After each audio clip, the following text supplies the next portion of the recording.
Eccoci qua, prime passeggiate lontano da casa. Oggi sono a Trissino.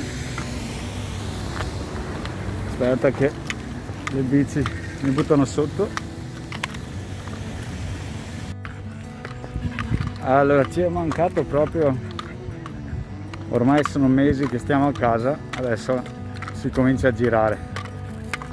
Siamo a Trissino, una bella pista ciclabile e per passeggiare, il fiume Agno qua sotto, bello. Voi siete andati da qualche parte nella vostra regione? Ah sì, qua siamo nel Veneto. Bello comunque, pulito, tranquillo, con tanta gente che passeggia, i parenti.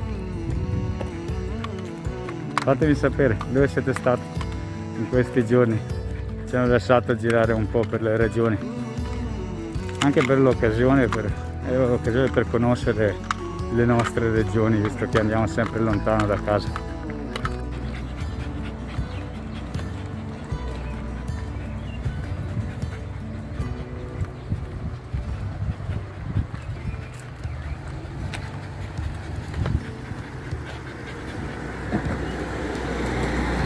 Il fiume Agno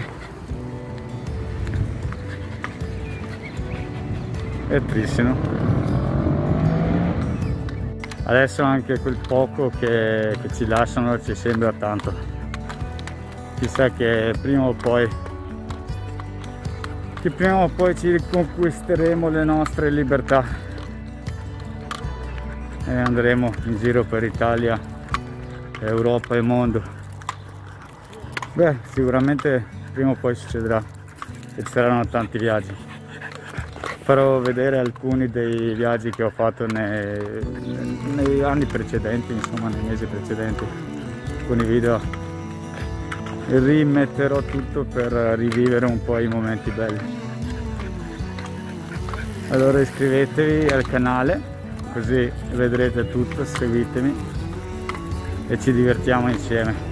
Ciao, buone passeggiate.